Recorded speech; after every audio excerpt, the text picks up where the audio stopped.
My dear students, कैसे हैं आप सभी। मैं हूं मुदिता और एक बार फिर से आपका हार्दिक स्वागत है मुदिता आईएएस वॉरियर्स पर। क्लास 9th की वर्कशीट नंबर 30 आज हम सॉल्व करने वाले हैं और ये जो वर्कशीट है ये 11th ऑफ सितंबर 2020 की वर्कशीट है जिसे हम सॉल्व करेंगे। तो बहुत ही इंटरेस्टिंग रहने वाला है आज का सेशन, क्योंकि हम मोशन में एक और इंटरेस्टिंग टॉपिक वेलोसिटी पढ़ने वाले हैं। मोशन स्टार्ट हुआ था आपका चैप्टर जिसने हमने पढ़ा था स्पीड क्या होती है, डिस्टेंस और डिस्प्लेसमेंट में क्या डिफरेंस होता है ये भी समझा था। आज आपको जो टॉपिक दिया गया है वो क्वाइट इंटरेस्टिंग है, वेलोसिटी। ठीक है, और वेलोसिटी जब आपको समझ में आएगा तो आगे आपको एक्सीलरेशन भी समझ में आएगा। आज आपको क्वेश्चन सॉल्व करने हैं, बहुत ही आसान और इजी क्वेश्चन सॉल्व करने हैं, लेकिन उससे पहले हम चैप्टर को थोड़ा अच्छे से समझ लेंगे क्योंकि आप सब बहुत अच्छे बच्चे हैं और आपको बहुत इजीली चैप्टर समझ में आ जाता है। तो देखिए, आपके ज्ञान ऑलरेडी अवेलेबल है, जिज्ञासा भी अवेलेबल है, तो ज्ञान क्वेश्चन करेंगे। चलिए देखते हैं क्या क्वेश्चन करते हैं। जिज्ञासा दीदी, what is velocity and how is different from speed. आपके मन में ये क्वेश्चन नहीं आया कि अब वेलोसिटी ये क्या पंगा है वेलोसिटी का और ये स्पीड से कैसे डिफरेंट है। कई बार क्या होता है कि हम दोनों को सेम समझ लेते हैं कि स्पीड और वेलोसिटी क्या है, सेम चीज है, लेकिन ऐसा नहीं है। देखिए, हमने स्पीड पढ़ा था, अब थोड़ा वेलोसिटी को समझने की कोशिश करते हैं। ज्ञान, speed of an object in a particular direction is called its velocity. बहुत ही अच्छा इन्होंने डेफिनेशन दिया है कि ज्ञान, अगर स्पीड किसी ऑब्जेक्ट की किसी पर्टिकुलर डायरेक्शन में होती है तो उसे हम वेलोसिटी कह देते हैं। बेटा, स्पीड क्या था, स्पीड आपको होता है पता है, स्पीड होता है speed equal to distance upon में टाइम। डिस्टेंस, आपने कितना डिस्टेंस ट्रेवल किया, the rate of change of position. ठीक है, यही तो आपने पढ़ा था कि पोजीशन चेंज होती है टाइम के साथ तो वो स्पीड कहलाती है। तो ये कह रहे हैं कि अगर जो आपकी स्पीड है ये किसी एक पर्टिकुलर डायरेक्शन में होती है चेंज, मतलब एक ही डायरेक्शन में रहती है, तो वो क्या होता है, वेलोसिटी होता है। Speed of an object particular direction. जैसे कि मैं बोलूं कि आप 50 किलोमीटर पर आवर की स्पीड से एक ही डायरेक्शन में जा रहे हैं, ठीक है, एक स्पीड से चल रहे हैं किसी एक डायरेक्शन में, ईस्ट में जा रहे हैं, नॉर्थ में जा रहे हैं, वेस्ट में जा रहे हैं, डायरेक्शन वर्ड भी जोड़ देते हैं तो वो क्या कहलाता है, वेलोसिटी। जैसे ही इसमें डायरेक्शन जुड़ गया तो आप लोग समझ जाएंगे कि डायरेक्शन जहाँ पे होता है तो वो क्वांटिटी या वो चीज़ क्या बन जाती है, वेक्टर क्वांटिटी। ये हमने देखा था कि स्केलर क्वांटिटी जिसकी सिर्फ वैल्यू होती है, स्पीड की तो सिर्फ वैल्यू होती है, लेकिन वेलोसिटी क्या है, वेलोसिटी एक वेक्टर क्वांटिटी, क्योंकि इसमें डायरेक्शन होगी इसलिए इसकी क्या होगा, ये वेक्टर क्वांटिटी होगा।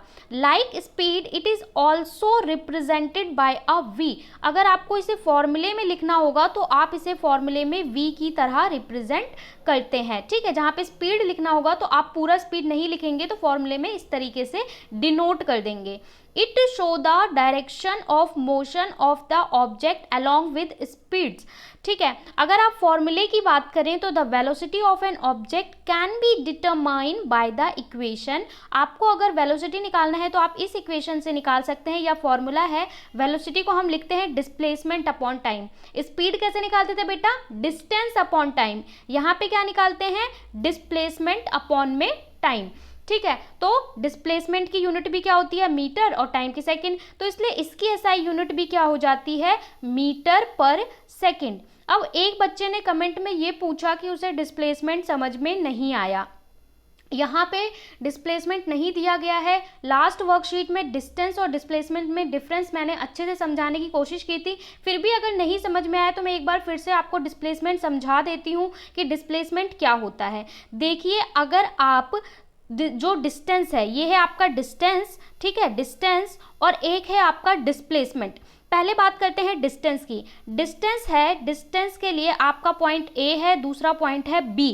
ठीक है, आप कोई भी पाथ लेकर जाते हैं ए से बी तो वो क्या होगा, डिस्टेंस, कि आपने कितनी दूरी तय की। ठीक है, उसके लिए एक पाथ ज़रूरी है, एक रास्ता ज़रूरी है, लेकिन जो डिस्प्लेसमेंट होता है उसके लिए पाथ मैटर नहीं करता। उसके लिए होता है एक इनिशियल पोजीशन, एक फाइनल पोजीशन, एक इनिशियल एक फाइनल। अगर किसी भी ऑब्जेक्ट की, किसी इंसान की पोजीशन बदल जाती है रेफरेंस पॉइंट से, पहले कुछ और थी और अब कुछ और है, तो उसे बोलते हैं हम क्या, डिस्प्लेसमेंट।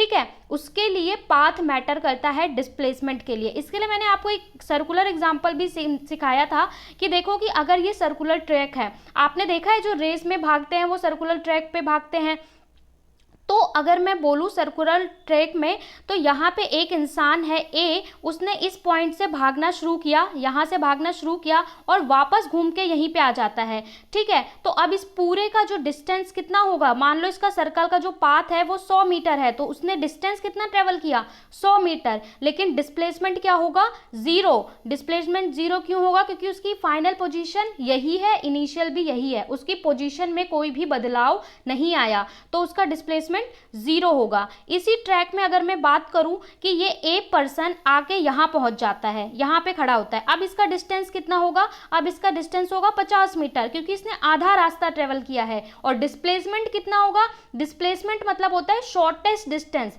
तो डिस्प्लेसमेंट इसका कैसे कैलकुलेट करेंगे, ये जो डायामीटर होगा ये होगा इसका डिस्प्लेसमेंट, ठीक है। जो शॉर्टेस्ट डिस्टेंस होता है वो होता है डिस्प्लेसमेंट। आई होप जिन्होंने पूछा था उन्हें अब क्लियर हो गया होगा। चलिए अब हम आगे देख लेते हैं। यहाँ पे आज क्योंकि हम वेलोसिटी पढ़ रहे हैं तो वेलोसिटी पे फोकस करते हैं। It is a vector quantity, जैसे मैंने बताया कहीं पे भी आपको डायरेक्शन मिल जाएगा ना तो वहाँ पे बेटा वेक्टर क्वांटिटी हो जाता है। whose magnitude changes with change in speed and direction, जिसकी जो वैल्यू है स्पीड और डायरेक्शन पे चेंज होती है। SI यूनिट की बात करूँ तो मैं मीटर पर सेकेंड, ठीक है, जो स्पीड की होती है वही होती है। इट कैन बी ज़ीरो, आपकी जो वेलोसिटी है वो 0 भी हो सकती है, लेकिन स्पीड कभी भी 0 नहीं हो सकती, ठीक है, क्योंकि आप एक डायरेक्शन में पर्टिकुलर जा रहे हैं तो वो 0 भी हो सकता है। If you cover the distance from your home, एक एग्जांपल से समझ लेते हैं कैसे। If you cover the distance from home to school and back from school to home by the same route in 10 metre, अगर आप एक ही रास्ते से घर से स्कूल जाते हैं और स्कूल से घर आते हैं और वो रास्ता 10 मीटर का है, in this situation you will have speed, तो इस सिचुएशन में आपकी कुछ स्पीड होगी, but here the displacement is 0, आपका डिस्प्लेसमेंट क्या हो जाएगा, 0 हो जाएगा, उसकी वजह से वेलोसिटी 0 हो जाएगी, ठीक है। देखिए वेलोसिटी का फॉर्मूला क्या होता है, डिस्प्लेसमेंट, कितना आपका पोजीशन चेंज हुआ इनिशियल से फाइनल, ठीक है, 2 पोजीशन होंगी, एक इनिशियल पोजीशन एक फाइनल पोजीशन आपकी, तो फाइनल पोजीशन और इनिशियल पोजीशन में जो बदलाव आता है वही होता है डिस्प्लेसमेंट, ठीक है। यहाँ से यहाँ पे आप पहुँचे तो उसमें जो डिफरेंस होगा, जैसे आप स्केल देखते हो ना, स्केल, ठीक है, यहाँ पे 5 सेंटीमीटर लिखा है या 3, तो इन दोनों के बीच में जो अंतर है यही क्या है, डिस्प्लेसमेंट है। तो यही बोल रहे हैं कि अगर आप स्कूल से घर गए, घर से स्कूल आए, 10 मीटर का रास्ता है, ठीक है, तो आपका डिस्प्लेसमेंट क्या हो गया, वापस घर आ गए, डिस्प्लेसमेंट हो गया 0। जब आपका डिस्प्लेसमेंट 0 हो गया तो जब फॉर्मूले में वेलोसिटी के लिए रखोगे तो डिस्प्लेसमेंट में 0 अपॉन में कितना भी आप टाइम डाल दो वैल्यू क्या आएगी, 0 ही आएगी। तो इससे ये कह रहे हैं कि डिस्प्लेसमेंट वेलोसिटी आपका है वो 0 भी हो सकता है, ठीक है। आगे देख लेते हैं। When an object is moving along straight line with the changing speed velocity, we can calculate the magnitude of rate of motion in terms of average velocity by following. अब यहाँ पे एवरेज की बात की जा रही है, वहाँ आपने एवरेज स्पीड देखा था, यहाँ एवरेज वेलोसिटी की बात कर रहे हैं कि आपकी जो वेलोसिटी है वो ज़रूरी नहीं है सेम वेलोसिटी से आप चलें, आप कहीं पे जा रहे हैं तो आपकी वेलोसिटी कम और ज़्यादा भी हो जाती है। मतलब हो सकता है स्टार्टिंग में जब आपने 10 किलोमीटर जाना है तो 5 किलोमीटर चले अलग वेलोसिटी से और अगले 5 किलोमीटर आप डिफरेंट वेलोसिटी से चलते हैं, तो क्या होगा, तो उसके लिए हम एवरेज वेलोसिटी कैलकुलेट करते हैं। इसमें कैसे निकालते हैं, initial velocity plus final velocity divide by 2, ये फॉर्मूला है एवरेज वेलोसिटी का। मान लो स्टार्टिंग में 70 था, 70 मीटर पर सेकेंड और बाद में हो जाता है 60 मीटर पर सेकेंड, तो आप क्या करोगे 70 प्लस 60 डिवाइड बाय 2, 60 60 120, 130 बाय 2 कर दोगे तो आपका क्या निकल जाएगा बेटा, एवरेज वेलोसिटी निकल जाएगा। इसके बाद वो फिर से ज्ञान क्वेश्चन कर रहे हैं, दीदी What do you say object is uniform motion or not? आपको क्या लगता है कि ऑब्जेक्ट यूनिफॉर्म मोशन में है या नहीं, and what happen to the velocity in this condition, और वेलोसिटी का इस कंडीशन में क्या होगा अगर ऑब्जेक्ट यूनिफॉर्म या नॉन यूनिफॉर्म मोशन में हो। अब आप बोलेंगे कि ये यूनिफॉर्म और नॉन यूनिफॉर्म मोशन क्या होता है, तो देख लेते हैं। Gyan, if an object move in a straight line and cover a equal distance in equal time of interval, we can say it is a uniform motion. तो जिज्ञासा कहती है ज्ञान अगर हम इक्वल डिस्टेंस ट्रेवल करते हैं इक्वल टाइम में तो उसे हम क्या बोलते हैं, यूनिफॉर्म मोशन। फॉर एग्जाम्पल मैं बताऊं आपको, अगर आप एक टेबल बना लो, यहाँ लिखो डिस्टेंस, यहाँ लिखो टाइम, और उस टेबल में आप लिखो कि आपने 5 किलोमीटर चला 10 सेकंड में, फिर आगे के 5 किलोमीटर भी चला 10 सेकंड में, फिर उसके आगे भी 5 किलोमीटर चला 10 सेकंड में, तो इसको हम क्या बोलेंगे, यूनिफॉर्म मोशन। मतलब जितना डिस्टेंस ट्रेवल कर रहे हो उसमें उतना ही टाइम ले रहे हो। तो अगर आप इसका ग्राफ बनाओगे तो इसका ग्राफ कैसे आएगा, स्ट्रेट आएगा, क्योंकि यहाँ पे आप वैल्यू जो प्लॉट करोगे पॉइंट, वो सारे सीधे सीधे पॉइंट आएंगे और एक सीधी लाइन आएगी। इसको हम बोलते हैं uniform motion. But if the object travel unequal distance in unequal time interval, यही अगर क्या हुआ कि शुरू का 5 मीटर आप 5 किलोमीटर 10 सेकंड में चलते हैं, अगले 5 किलोमीटर आप फिर अगला टाइम लेके चलते हैं, मतलब इक्वल टाइम और इक्वल डिस्टेंस नहीं है। फिर से आप टेबल बनाओगे डिस्टेंस और टाइम का, यहाँ पे 5 किलोमीटर चले आप 3 सेकंड में, उस अगले 5 किलोमीटर चले आप 4 सेकंड में, या फिर अगले 5 किलोमीटर आप 5 सेकंड में, तो ये कैसा हो जाएगा, नॉन यूनिफॉर्म मोशन हो जाएगा। और इसका अगर आप ग्राफ बनाओगे नॉन यूनिफॉर्म का तो कुछ इस तरीके से आ सकता है या फिर इस तरीके से आ सकता है। ठीक है, अब जो नॉन यूनिफॉर्म मोशन है इसको हम फर्दर डिवाइड करेंगे, कैसे, 2 पार्ट्स में फर्दर डिवाइड करते हैं नॉन यूनिफॉर्म मोशन को। It is 2 type, accelerated motion और रिटार्डेशन मोशन। अब आप बोलेंगे कि ये क्या है, एसिलरेटेड और रिटार्डेशन। तो एसिलरेटेड और रिटार्डेशन, देखिए मोशन मैंने बताया 2 तरह के हैं, यूनिफॉर्म नॉन यूनिफॉर्म। यूनिफॉर्म मतलब इक्वल टाइम इंटरवल में इक्वल डिस्टेंस, नॉन यूनिफॉर्म जिसमें अनइक्वल टाइम में अनइक्वल डिस्टेंस। अब ये जो अनइक्वल वाला है नॉन यूनिफॉर्म है, इसको हमने 2 पार्ट्स में डिवाइड किया, एसिलरेटेड और रिटार्डेशन।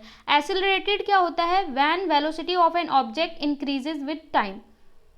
एसिलरेटेड का मतलब होता है, समझ लीजिए पॉजिटिव, कि आप एक रास्ते पे जा रहे हैं और टाइम के साथ साथ जो वेलोसिटी है वो भी बढ़ रही है। ठीक है, तो इसे हम बोलते हैं एसिलरेटेड मोशन। ठीक है, टाइम के साथ बढ़ते जाना नॉन यूनिफॉर्म का एक प्रकार है। और रिटार्डेशन में क्या होता है, when velocity of object decreases with time. Retardation मतलब कि आप आगे जा रहे हैं तो आपका क्या हो रहा है, वेलोसिटी कम होती जा रही है और कम और कम, तो इसको क्या बोलते हैं, नेगेटिव चेंज, यानी कि रिटार्डेशन। एसिलरेटेड और रिटार्डेशन बहुत सिंपल है, आप समझ गए होंगे। अब आपको एक क्वेश्चन समझाया हुआ है, उसको सॉल्यूशन देके समझाने की कोशिश की है। जैसा मैंने आपको ड्रॉ करके एग्जाम्पल बताया था उसी प्रकार से कुछ एक क्वेश्चन दिया हुआ है जिससे आप उसे ईजिली समझ पाएँ। देखिए, आपको एक डायग्राम दिखाया हुआ है, आपको दिख रहा होगा, यहाँ पे ए है और यहाँ पे बी पोजीशन है, और ए से बी के बीच की जो डिस्टेंस है वो यहाँ पे डिस्टेंस दिखाई हुई है। अब आपको एक एग्जाम्पल दिया है, if a cyclist move from A to B. एक साइक्लिस्ट है, मान लीजिए आप ही शाम को साइकिल लेके जाते हैं और आप ए पोजीशन से बी पोजीशन पे जा रहे हैं, which are 40 metre apart from each other. ये जो पॉइंट है, मान लीजिए ये ए पॉइंट आपका घर है, बी पॉइंट वो है जहाँ आप क्रिकेट खेलने जाते हैं, तो ए से बी की दूरी कितनी है, 40 मीटर है। ठीक है, and again come back two point A. उसके बाद आप क्रिकेट खेल के वापस आ जाते हैं ए पोजीशन पे। ठीक है, एंड टेक्स 40 सेकेंड, और 40 मीटर टाइम है, और आप उतना ही टाइम लेते हैं जितना जाने में लेते हैं उतना ही टाइम वापस आने में लेते हैं। Then find out speed and velocity of cycle. तो आपको स्पीड भी बताना है और वेलोसिटी भी बताना है कि आपकी क्या होगी। तो देखिए कैसे आप कैलकुलेट करेंगे। तो आप सबसे पहले क्या करेंगे, डिस्प्लेसमेंट के लिए शॉर्टेस्ट डिस्टेंस फाइंड करते हैं। डिस्प्लेसमेंट का मतलब होता है जो सबसे छोटा रास्ता हुआ वो डिस्प्लेसमेंट होता है पोजीशन चेंज होने में, कि आपकी क्या पोजीशन चेंज हुई, पहले कहाँ थे और बाद में। तो आप तो बेटा ए पे थे और वापस ए पे आ गए, तो आपका डिस्प्लेसमेंट क्या हो जाता है, जीरो हो जाता है। ठीक है, तो आप कैसे सॉल्व करेंगे? डिस्प्लेसमेंट मतलब होता है शॉर्टेज डिस्टेंस, तो ए से आप गए थे और ए पे ही वापस आ गए, तो आपका डिस्प्लेसमेंट क्या हो जाएगा? जीरो। आपकी पोजीशन नहीं चेंज हुई, आप घर में थे, अभी भी घर में ही है। ठीक है, और आपका टाइम कितना है? 40 सेकेंड। स्पीड कैसे निकालेंगे? Distance by time. डिस्टेंस कितना लगा? पहले 40 मीटर गए और फिर 40 मीटर वापस आए, टोटल डिस्टेंस कितना हो गया? 80 मीटर। डिस्टेंस में आपकी पूरी पाथ और पूरी वैल्यू कैलकुलेट होती है, हमेशा याद रखना। तो डिस्टेंस तो आपने 80 मीटर कवर किया, मैंने मान लिया, और उसको टाइम आपने कितना लिया? 40 सेकेंड लिया। ठीक है, तो उसको 40 से डिवाइड करेंगे तो आ जाएगा 2 मीटर पर सेकेंड। ये आपकी स्पीड है, 2 मीटर पर सेकेंड, ये आपकी स्पीड है। वेलोसिटी कैसे निकालेंगे? डिस्प्लेसमेंट अपॉन में टाइम। यहाँ डिस्टेंस होता है, यहाँ डिस्प्लेसमेंट होता है। ठीक है, तो डिस्प्लेसमेंट अपॉन में टाइम, डिस्प्लेसमेंट आपका क्या हो गया? जीरो। जीरो अपॉन में अगर आप 40 रखेंगे, जीरो के नीचे कोई भी वैल्यू रखेंगे तो वो वैल्यू क्या हो जाएगी? जीरो। तो आपका वेलोसिटी भी क्या हो जाएगा? 0 मीटर पर सेकेंड। अब आपको डिस्टेंस और डिस्प्लेसमेंट में कंफ्यूजन नहीं होगा। अब देखिए, आपको 4 क्वेश्चन दिए हुए हैं, एक एक करके सॉल्व कर लेते हैं। पहले आपको डिफरेंस बताना है वेलोसिटी स्पीड में, अब आप इजीली बता पाएंगे। फिर आपको बोला एक क्वेश्चन सॉल्व करना है कि कार ट्रेवल कर रही है, वहाँ वेलोसिटी निकालना है। थर्ड में आपको बताना है कि साइक्लिस्ट एक ही हाईवे पे जा रहा है सेम स्पीड से, तो ये कैसा मोशन है। दूसरा, अगर आप साइकिल में ब्रेक लगाते हैं तो ये कौन सा मोशन है। चलिए सॉल्यूशन देख लेते हैं। Differentiate between velocity and speed. Speed और वेलोसिटी में डिफरेंस लिखना है, तो सबसे पहले डिफरेंस आपको टेबल फॉर्म में लिखना होता है, मैं आपको बहुत बार सिखा चुकी हूँ। स्पीड आपकी क्या है और वेलोसिटी, तो स्पीड की पहले डेफिनेशन लिख दीजिए। The distance cover by an object per unit time is called speed. जो पर यूनिट टाइम में आप डिस्टेंस कवर करते हैं वो स्पीड होती है। Velocity define the direction of the movement of body और अ ऑब्जेक्ट। और तो वेलोसिटी क्या होता है कि पर्टिकुलर डायरेक्शन में जो मूवमेंट होता है उसे हम क्या बोलते हैं? वेलोसिटी बोलते हैं। It is a scalar quantity that has only a magnitude. It is a vector quantity. It has magnitude as well as direction. Speed of an object moving can never be negative. Speed आपकी कभी negative नहीं हो सकती, आप चल रहे हैं तो आपकी कुछ ना कुछ स्पीड जरूर होगी। वेलोसिटी कैन बी जीरो भी हो सकता है हमारा वेलोसिटी। और कैसे जीरो होता है? क्योंकि डिस्प्लेसमेंट अगर आपका जीरो हो जाता है तो आपकी वेलोसिटी क्या हो जाएगी? जीरो हो जाएगी। तो ये आपका आंसर है, स्क्रीनशॉट ले सकते हैं बेटा। सारे आंसर मैं टेलीग्राम पे डाल दूंगी तो वहां से भी कर सकते हैं। ठीक है, नंबर 2 है, if a car travel 100 metre in 25 second then find out its velocity. ये बहुत ही इजी क्वेश्चन आपको दे दिया गया है, इतना इजी क्वेश्चन नहीं पूछा जाता है। अगर आपसे क्वेश्चन पूछा जाता है अगर आपसे क्वेश्चन पूछा जाता है तो आपको इनिशियल और फाइनल पोजीशंस के पे पूछा जाता है कि आपकी इनिशियल पोजीशन ये है, फाइनल ये है, तब आप कैलकुलेट करते हैं, या एवरेज वेलोसिटी। ये बहुत सिंपल सा क्वेश्चन है। तो आपको निकालना है क्या? डिस्प्लेसमेंट पता है आपको, डिस्प्लेसमेंट नहीं वर्ड बोला है, आपको दिया है मीटर। डिस्प्लेसमेंट की यूनिट भी क्या होती है? मीटर। टाइम की यूनिट होती है सेकेंड। तो वेलोसिटी कैसे निकालोगे? पहले फॉर्मूला लिखोगे, डिस्प्लेसमेंट अब बटे में टाइम। डिस्प्लेसमेंट है 100 मीटर, टाइम है 25 सेकेंड। तो वेलोसिटी ऑफ कार क्या होगा? 100/25, 4 मीटर पर सेकेंड। तो velocity of a car is 4 metre per second. आपकी वेलोसिटी जो है वो आ जाती है। नेक्स्ट क्वेश्चन है, if a cyclist is going with a constant velocity on a highway then identify the type of motion it has. अगर एक साइक्लिस्ट है, मान लीजिए आप ही हैं, आप हाईवे पूरा खाली है और हाईवे पे एक सेम वेलोसिटी से जा रहे हैं, एक ही वेलोसिटी से सीधा चले जा रहे हैं, तो ये कैसा मोशन होगा? कि यूनिफॉर्म मोशन होगा, कि आप सेम स्पीड से चल रहे हैं। तो ये कैसा मोशन होगा बेटा? If your cyclist is going with a constant velocity on a highway then it is uniform motion. Next one, when you apply brake to a moving bicycle then what type of motion it has? when I apply brake to a moving bicycle then it is has non uniform motion। तो ये आपसे पूछ रहे हैं कि अगर आप break लगा देते हैं हाईवे पे, ठीक है, तो आपका कैसा मोशन होगा? नॉन यूनिफॉर्म, क्योंकि आप पहले किसी स्पीड से चल रहे होंगे, फिर आपने ब्रेक लगा दिया, रुक गए, फिर चलेंगे, तो ये कैसा होगा? नॉन यूनिफॉर्म मोशन होगा। इसका भी आप स्क्रीनशॉट ले सकते हैं। सो गाइस, यहाँ पे हमने बहुत अच्छे से वर्कशीट नंबर 30 सॉल्व कर ली। स्पीड पढ़ चुके हैं, वेलोसिटी पढ़ चुके हैं, आगे एक्सेलरेशन पढ़ेंगे और भी इंटरेस्टिंग क्वेश्चंस को भी सॉल्व करेंगे आगे हम। आई होप आपको क्लियर हो गया होगा। आपको समझ में आता है तो लाइक करें, और आप जो कमेंट करते हैं उससे मुझे बहुत मोटिवेशन मिलता है, बहुत अच्छा लगता है कि बच्चों को समझ में आ रहा है, जो हम मेहनत करते हैं वो उनके तक डिलीवर हो रही हैं। तो आज का जो आपका टास्क है, मैं हर वीडियो के एंड में आपको एक छोटा सा टास्क देती हूँ। तो आज का जो आपका इंटरेस्टिंग टास्क है उसे थोड़ा ध्यान से सुनिएगा। इंटरेस्टिंग टास्क ये है कि अगर हम पूछते हैं कि आपके सामने वाले पर्सन में आपको कोई अच्छाई बतानी है या बुराई, तो आप बहुत जल्दी आइडेंटिफाई कर लेते हैं कि आपकी ये गुड क्वालिटी है, आपकी ये बैड क्वालिटी है। लेकिन अगर आपसे पूछा जाता है कि आपके अंदर कौन सी बैड क्वालिटी हैं या अच्छी क्वालिटीज़ हैं, तो हम थोड़ा कंफ्यूज हो जाते हैं, सोच में पड़ जाते हैं। लेकिन एक सक्सेसफुल पर्सन बनने के लिए सबसे बड़ी क्वालिटी ये है कि आपको ये पता होना चाहिए कि मेरे अंदर क्या अच्छा है और मेरे अंदर क्या बुरा है। क्योंकि अगर जब आप ये जान जाओगे तो अपनी बैड क्वालिटीज़ को गुड बना लोगे ना।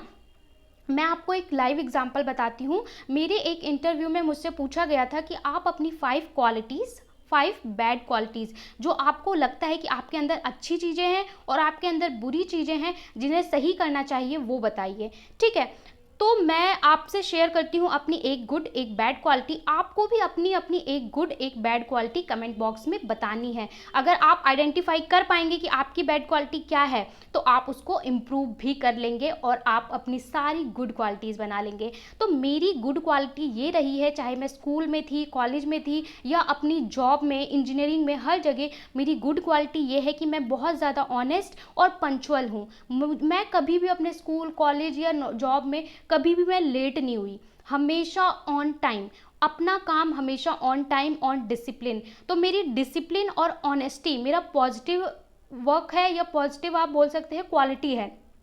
कोई भी काम मैं ऑनेस्टी और टाइम पंचुअल हूँ। अगर मैं बैड क्वालिटी बोलूँ या फिर बोल सकते हैं कि नेगेटिव पॉइंट अपने अंदर, तो वो ये है कि मैं बहुत जल्दी जो नई जगह होती है और बहुत सारे लोग, उनके साथ बहुत ज़्यादा इंटरेक्ट नहीं करती। मतलब कुछ लोग होते हैं जैसे ही भीड़ में लोगों से मिले तो वो लोग क्या करते हैं, तो कंटिन्यू बोलना शुरू कर देते हैं, लोगों से बहुत जल्दी मिंगल हो जाते हैं, सब लोगों से मिल जाते हैं। लेकिन मेरा क्या होता है कि मैं लोगों को ऑब्जर्व करती हूँ, थोड़ा टाइम लेती हूँ, उसके बाद इंटरेक्ट करती हूँ। तो मुझे लगता है कि ये मेरा नेगेटिव पॉइंट है। आपका अंदर क्या अच्छी पॉइंट है और क्या एक बैड पॉइंट है जो आपको लगता है, तो वो आइडेंटिफाई करिए और उसे कमेंट में बताइए। उसके बाद मैं बताऊँगी आपको अपनी बैड क्वालिटीज़ को या बैड पॉइंट्स को कैसे रिमूव करना है। Thank you so much guys, take care.